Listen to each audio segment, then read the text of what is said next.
There is an Australia that many visitors never really meet. Not because it is hidden behind gates or distance, but because it does not always appear in the first layer of travel. It is not only found in the landmarks, the famous coastlines, or the places people rush to photograph and move on from. It lives in the ordinary-looking places that slowly reveal extraordinary character. In regional streets, in country pubs, in old railway towns, in working harbors, in communities that still feel shaped by daily life more than by tourism. This is the Australia tourists rarely see. It is not polished into a postcard. It does not always announce itself dramatically, but it carries something just as valuable: charm, honesty, atmosphere, and the feeling that what you are seeing has not been arranged for you. It was already there before you arrived. And that is often what makes a place unforgettable.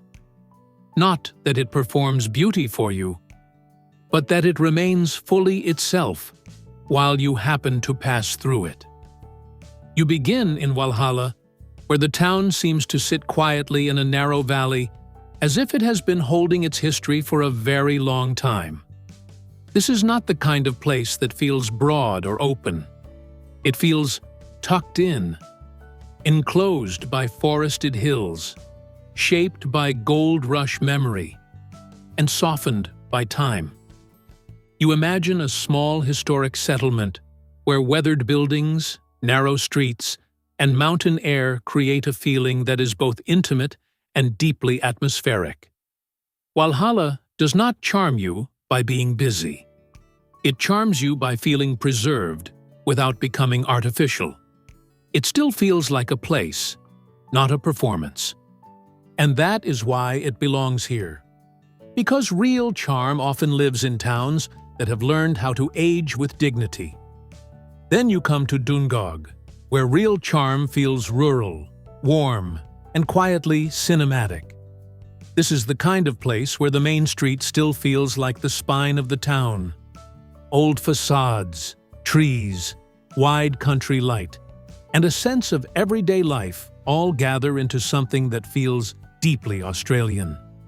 You imagine a place where verandas cast long shadows, where local conversation matters, and where the pace of the town seems to encourage you to notice details you would normally pass by. Dungog is not trying to be a destination in an exaggerated way.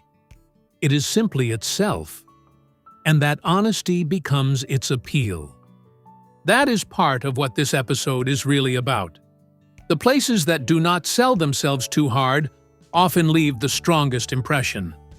Then the atmosphere shifts in Cooktown, where the charm feels more remote, more tropical, and more connected to the edge of the continent. This is a place where history, coastline, heat, and distance seem to meet in one quiet northern town. You imagine a small settlement where the sky feels larger, the air warmer, and the relationship between town and surrounding landscape more immediate. Cooktown has the kind of character that comes from being shaped by geography as much as by people. It feels distinct. It feels placed at a meeting point between history, land, and sea. Cooktown belongs here because real charm is not always quaint. Sometimes it comes through resilience, atmosphere, and the strong identity of a place that knows exactly where it is. Then you move west to York, where a broad historic main street and old buildings give the town a quiet confidence. This is the kind of place that does not need reinvention to feel memorable. Its form is already strong. Its rhythm is already clear. You imagine elegant heritage facades, open sky above the street, and a town that feels connected to its past without becoming stuck inside it. York has the visual strength that makes country towns feel cinematic, but it also has something softer. A sense of continuity, of life continuing through history rather than being displayed behind glass. That is where real charm often begins, in places where the past still lives in the proportions of the present. Then you arrive in Oatlands, and the charm becomes more still, more stone-built, and more unmistakably historic. This is the kind of town where architecture carries much of the emotion. Old sandstone buildings, broad quiet streets, and open country light create a feeling of calm that is almost architectural in nature. You imagine a place where very little seems rushed, where the town still feels proportioned for a slower age, and where even the silence seems to suit the buildings around it. Oatlands does not need spectacle. It already has presence, and presence, when it is held quietly, becomes one of the deepest forms of charm. Then the landscape dries and opens around Quorn, where the town feels shaped by rails, ranges, and outback light. This is not the kind of place that feels soft. Its charm comes through texture, through weather, through the way stone, sky, and old transport history all seem to meet in one regional place. You imagine a town with a railway legacy, broad light, and the sort of atmosphere that only comes when a place has had to endure rather than decorate itself. Quorn feels real in a very Australian way. It feels practical, but not plain, historic, but not staged. And that matters, because some of the most memorable places are the ones where charm comes through usefulness, resilience, and the visible marks of time. Then you come to Mendooran, and the episode leans fully into everyday Australia. This is the kind of place many tourists might drive through without stopping. And yet, that is exactly the point, because places like this often hold the most unfiltered sense of what regional life actually feels like. You imagine a quiet country town with a modest main street, old local buildings, and a sense that daily life here is still close to the surface. Nothing is exaggerated. Nothing is arranged. It just is. And in that honesty, there is beauty. Mendooran belongs here because real charm is not always found in the most obviously picturesque places. Sometimes it is found in towns that still feel utterly, sincerely themselves. Then the landscape becomes more unusual around Chillagoe, where outback character and strange limestone country create a very different kind of charm. This is not a polished destination. It is a place with rough edges, geological surprise, and a strong feeling of being beyond the usual route. You imagine a small northern town surrounded by dry country and unusual rock formations, with heat, distance, and local history all shaping its identity. Chillagoe feels like the sort of place that stays with you because it is so specific. It could not be mistaken for anywhere else. And that, too, is charm. Not sweetness, not prettiness, but character so strong it becomes unforgettable. Then you reach Longford, where the mood becomes more graceful, more settled, and gently historic again. This is the kind of town where old homes, broad streets, and quiet order create a feeling that is less dramatic than some other places, but perhaps even more enduring.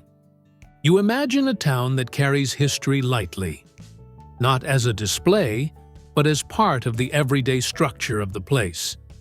Longford feels established. It feels lived in. It feels like one of those towns where beauty comes from proportion, maturity, and continuity. This is an important kind of charm, the kind that does not try to catch you quickly. It unfolds more slowly, and because of that, it often stays longer. Finally, the episode closes in Ararat, where real charm feels broad, solid, and regionally confident. This is a town that feels connected to movement, history, and the wider landscape around it. It does not need a single dramatic feature to justify itself. Its strength lies in its wholeness. You imagine a substantial regional streetscape, old civic buildings, wide roads, and a feeling that the town was built to matter and still does. Ararat is a strong place to end because it reminds you that the Australia tourists rarely see is not always tiny or hidden. Sometimes it is simply passed over too quickly. And what is missed in that haste is often exactly what makes a place worth remembering. And now, when you think of the Australia tourists rarely see, the image becomes fuller, quieter, and more human. It includes valley towns, railway towns, northern settlements, sandstone villages, modest country streets, outback edge communities, and regional places with enough character to live in your memory long after the journey moves on. 10 places, 10 different moods, 10 reminders that charm does not always come from fame. It often comes from honesty, from continuity, from the quiet confidence of places that still belong fully to themselves. Some of these towns feel historic. Some feel remote. Some feel broad and practical. Some feel tucked away, weathered, graceful, or unexpectedly warm. But all of them reveal the same truth. The real Australia is not always where the crowd is looking. It is often where life is still being lived in full view, quietly, steadily, and with real character. If this journey spoke to you, stay with Discover Australia deeply as you continue exploring Australia beyond the surface, one meaningful place at a time.